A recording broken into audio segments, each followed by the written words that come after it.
as 5 ações do Ibovespa que caíram mais de 20% em fevereiro, e as 4 únicas que conseguiram subir no mês. A ação da CVC registrou a maior baixa do Ibovespa, com queda de 29,51%, enquanto a maior alta ficou com a Marfrig, com ganhos de 10,03%. Fevereiro foi marcado por uma forte queda do Ibovespa, de 8,43%, na maior queda mensal desde maio de 2018, quando o índice recuou 10,87% por conta da greve dos caminhoneiros no Brasil. Desta vez, a questão que levou à forte baixa do mercado não foi interna, mas global.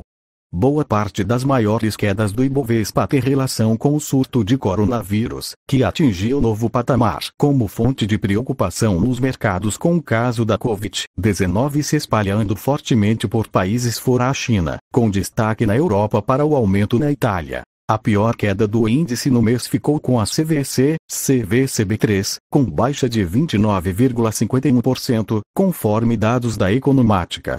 Também entre as maiores baixas do mês, estiveram as ações da Gol 4, menos 25,26%, e da Azul 4, menos 25,01%, refletindo justamente esse período de incerteza sobre o impacto da doença na demanda de viagens.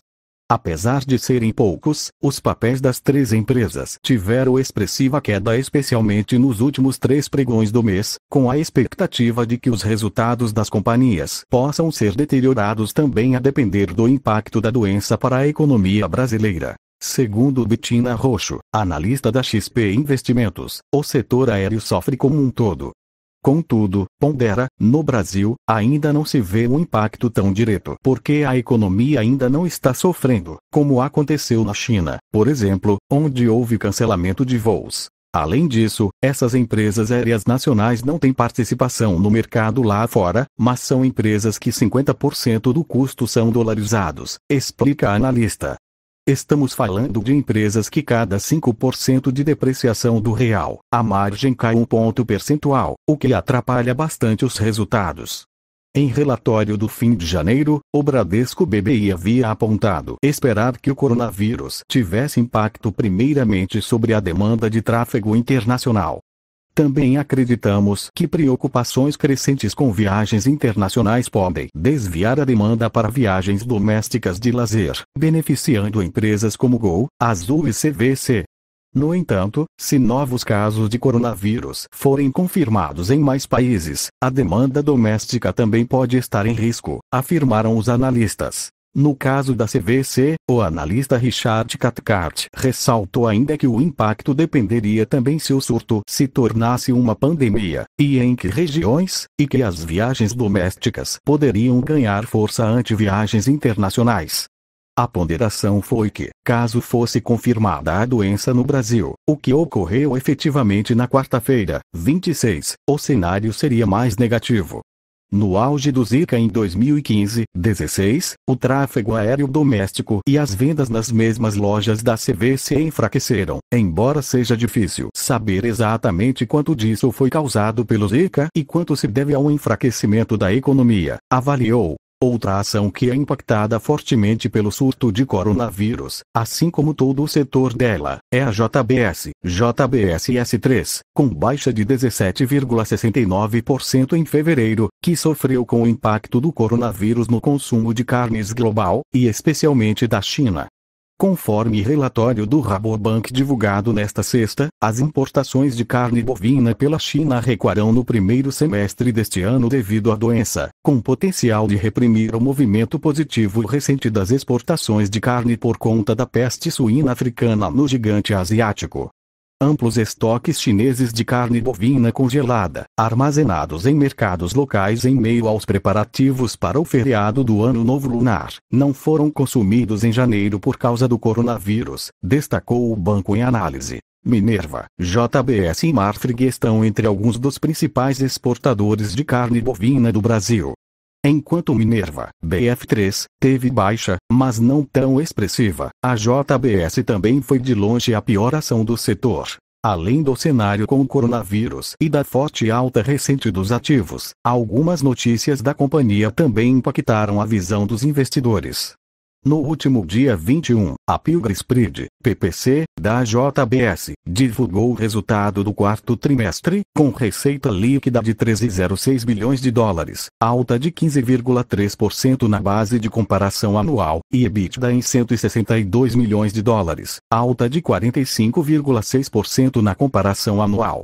A receita líquida ficou 5% acima do consenso, enquanto que, por outro lado, o EBITDA ficou 16% abaixo do consenso. A PPC apresentou uma margem EBITDA de 5,3%, alta de 1,1 ponto percentual, 1,4 ponto abaixo do consenso.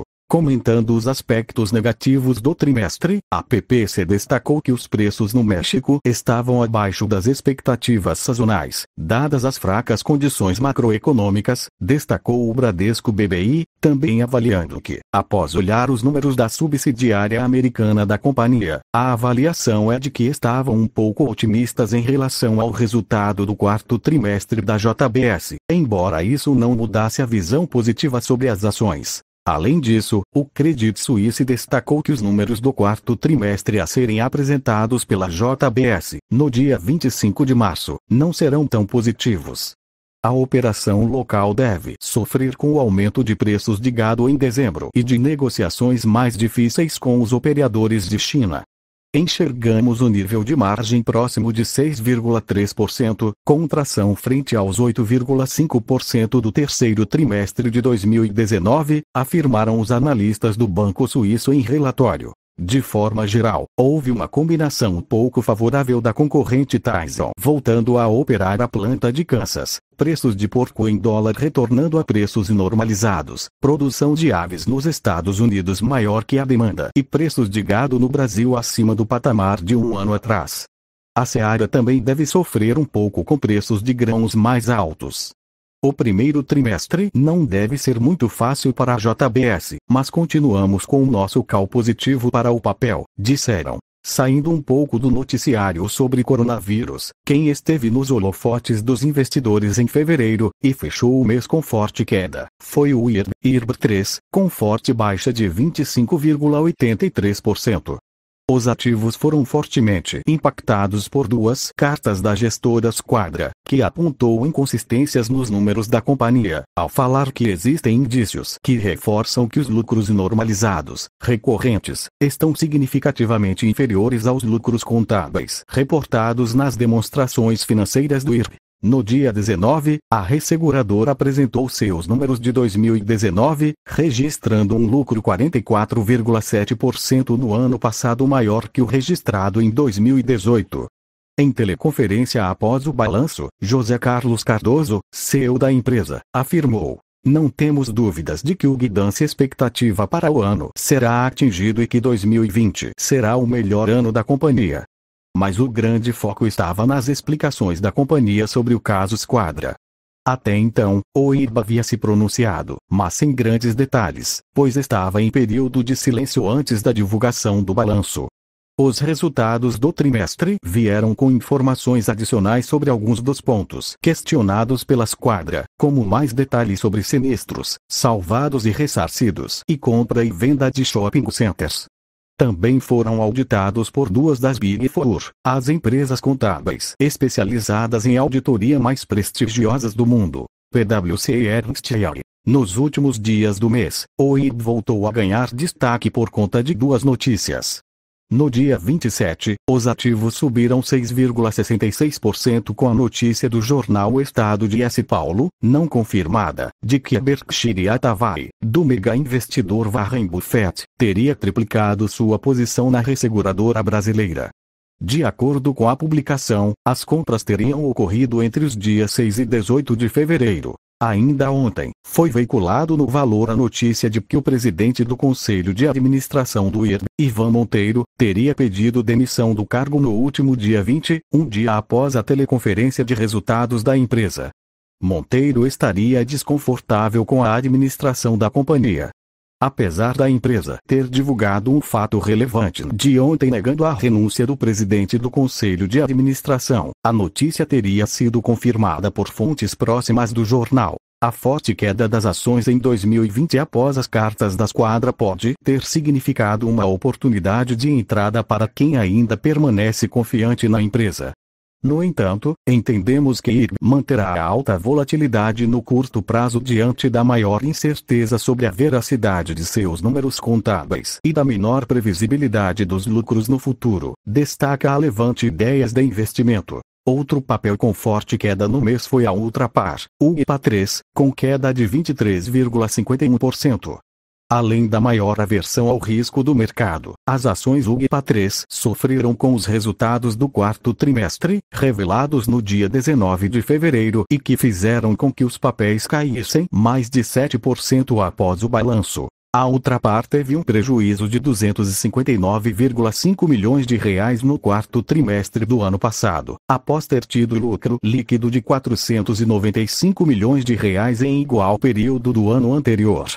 Embora o desempenho da Ipiranga, Ultragaz e Oxiteno tenha se mantido na média, o grupo teve uma redução do valor recuperável de ativos, impairment, de R$ 593 milhões na Extrafarma, o que prejudicou o EBITDA e outros resultados da holding. Já a Ambev, a BEV3, fechou em forte queda no mês em meio aos temores de maior concorrência e de desafios para a precificação que podem levar à compressão de margens. Os receios foram confirmados depois com o resultado do quarto trimestre, que fez a empresa perder R$ 20,7 bilhões em valor de mercado.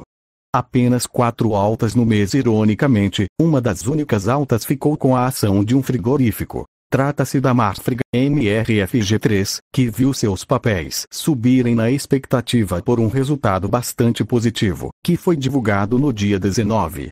A companhia registrou lucro líquido de R$ 27 milhões no quarto trimestre de 2019, ante o prejuízo líquido de R$ 1,257 bilhão em igual período de 2018.